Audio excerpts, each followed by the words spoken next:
빅테크, 금융시장을 블러링하고 있다.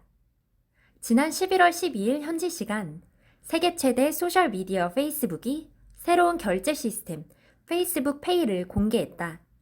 암호화폐 프로젝트인 리브라가 금융기관과 정부 당국의 반대에 부딪혀 차질을 빚고 있는 가운데 페이스북이 결제 인프라를 별도로 출시하면서 그 귀추가 주목되고 있다. 기존의 일부 개별 앱에서 제공하던 송금 서비스에 덧붙여 인스타그램, 왓츠앱 등의 페이스북 계열 플랫폼에서 이용자가 상품 구매, 개인 간 송금, 모금 활동 및 행사 티켓 구입 등의 간편 결제로 사용된다. 사실 지급 결제 서비스의 경우 시장 진입 장벽이 높지 않아 핀테크에 이어 아마존, 구글, 애플 등과 같은 거대 IT 공용 기업들도 이미 결제 산업 전방위에서 시장 잠식에 나서고 있다. 이렇듯 고도의 IT 기술력을 보유한 빅테크 플랫폼 기업들이 규모의 경제 효과를 누릴 수 있는 결제, 대출, 보험 영역을 중심으로 시장 지배력을 확대하기 시작하면서 금융 산업의 경계가 희미해지기 시작했다. 그야말로 금융 빅블러 현상이 심화되고 있다. 미래학자인 스탠 데이비스가 자신의 저서 블러, 연결 경제에서의 변화의 속도에서 언급했던 빅블러 현상이란 첨단 정보통신 기술, ICT의 발달로 인해 산업 간의 경계가 모호화되는 현상을 지칭한다. ICT 기반 산업과 신성장 동력이 융합된 빅테크 기업들이 대규모 네트워크 기반의 플랫폼과 통합되면서 방대한 고객 데이터와 풍부한 자본력을 바탕으로 빅블러 현상을 주도하기 시작했다. 과거 경쟁 전략의 주요 핵심은 원가 우위와 차별화를 통해 경쟁 우위를 선점하는 것이 골자였다.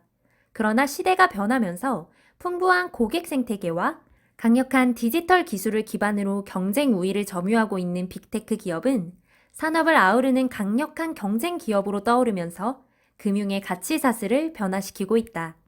IT 공용 기업들은 금융산업의 경계를 허물고 어떠한 변화의 양상을 띠게 될까? 패턴 1. 고객 생태계에 금융 서비스를 연결하다. 아마존. 1994년 온라인 서점 이후 유통으로 시작한 아마존은 현재 아마존 웹 클라우드 서비스 AWS와 같은 ICT 신기술, 엔터테인먼트, 태블릿 및 스마트 디바이스 사업 등 다양한 영역의 인프라 사업을 넓혀가고 있다.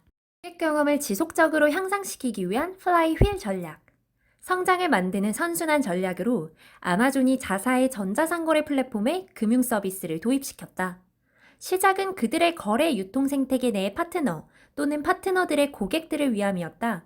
자사의 플랫폼 내에서 수수료 없이 디지털 계정에 현금을 입금시키는 계좌 서비스를 제공하거나 대출 플랫폼을 출시했으며 2016년에는 화이트 라벨 서비스인 아마존 프로텍트가 헤드폰에서 주방 가전제품에 이르기까지 소비재에 대한 우발적인 도난 보험을 제공하기도 했다. 지급 결제, 은행 계좌, 대출, 보험 등 언번들 서비스, 기능을 쪼개는 분할 서비스를 제공하면서 축적된 1억 4천만 명의 고객 충성도는 아마존을 언제든지 금융 서비스 회사로 탈바꿈할 수 있는 가장 큰 원동력인 것이다. 패턴 2. 페이 시장을 흔들다. 통장이 왜 거기서 나와? 스타벅스. 금융감독원에서는 2018년 11월 금융 핀테크 포럼을 열어 스타벅스의 금융혁신에 대해서 언급했다.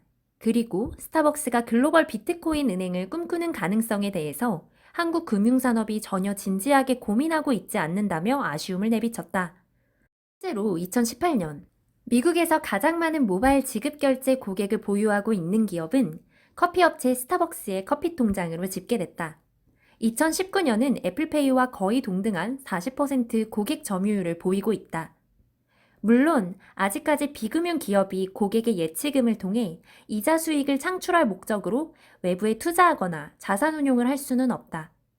그러나 스타벅스는 지난해 23개의 글로벌 거래소가 합작하여 만든 암호화폐 거래소 벡트와 파트너십을 맺고 디지털 화폐 거래 플랫폼에서 디지털 자산을 달러 등 기존의 법정 화폐로 바꿔 결제할 수 있는 애플리케이션 개발에 대한 논의 중이다. 나아가 자산관리, 대출, 보험 등 디지털 자산에 특화된 다양한 금융사업이 나올 경우 스타벅스가 창출할 부가가치는 상상을 초월할 것이다. 패턴 3. 모회사 고객 기반으로 새로운 금융 엔티티를 확장한다. 엔트 파이낸셜. 작년 시가총액의 합계가 약 1,500달러, 원화 약 168조 8천억 원으로 평가된 중국의 엔트파이낸셜은 2018년 글로벌 핀테크 기업 중에서 기업 가치 순위 1위를 달성했다. 중국 최대 전자상거래 플랫폼 알리바바 그룹으로부터 2011년에 분사한 엔트파이낸셜은 알리바바의 5억 명의 고객 데이터를 기반으로 전통적인 금융 영역의 서비스를 제공하면서 자연스럽게 고객들에게 스며들었다. 중국은 금융시장의 시스템과 인프라가 낙후되고 금융에 대한 신용도가 저조한 상태에서 모바일이 확산되고 IT 기술이 발달되면서 테크 기업이 금융사보다 높은 신뢰도를 바탕으로 금융 서비스를 시작한 것이다. 이러한 환경을 바탕으로 엔드파이낸셜은 온라인과 모바일 결제와 같은 O2O 서비스로 결제자 수를 늘려가며 이를 자산운용, 보험 등 여타 금융사업으로 영역을 확대함으로써 금융 플랫폼으로서의 입지를 키워나갔다. 중국에서는 금융회사보다 엔트파이낸셜, 그리고 메신저 플랫폼으로 시장에 진출했던 텐센트와 같은 IT 기업들이 중국의 금융시장에서 경쟁하고 있다. 패턴 4. 생활 플랫폼의 밀착 금융 서비스 탑재, 카카오페이. 모바일 메신저 시장을 선점하여 성장한 카카오는 IT 기업에서 라이프스타일, 쇼핑, 게임 등 생활형 플랫폼으로 변모한 기업 중의 하나이다.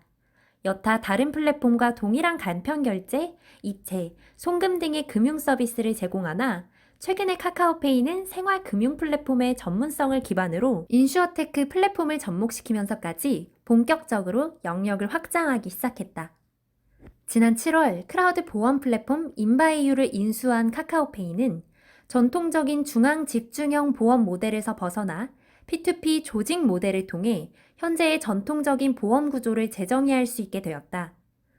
동일한 위험 보장을 원하는 사람들이 형성한 그룹 안에서 피보험자들의 보험사고 실적에 따라 보험기간이 끝날 때 보험료 일부를 환급받을 수 있는 구조로 나아가는 이른바 온디맨드 보험 서비스가 가능한 것이다. 이렇게 되면 피보험자 집단이 원하는 새로운 보험 상품과 이를 위한 새로운 위험률 평가 체계, 더 나은 환급률과 지급 프로세스로 인해 보험 산업의 고객 경험이 바뀔 것으로 여겨진다. 빅테크, 금융 빅블러와 금융회사와의 대결? 빅테크와 금융회사와의 대결 구도는 중요하지 않다. 이제 커다란 덩치의 금융 서비스 회사가 필요한 것도 아니다.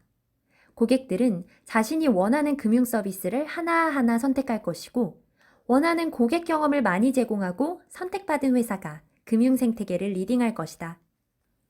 앞에서 금융 빅블러의 4개 패턴을 나누어 보았지만 빅테크들은 완성형의 금융 상품과 서비스를 먼저 고민하지 않는다는 공통점이 있다.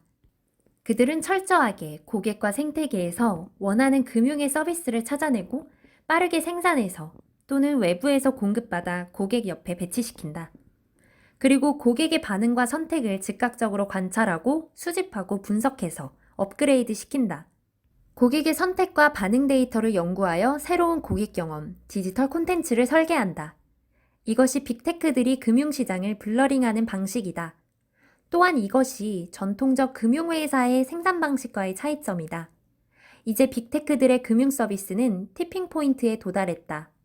금융 소비자의 한 사람으로서 새로운 고객 경험의 디지털 금융 콘텐츠 탄생을 기대하고 기다리고 있다.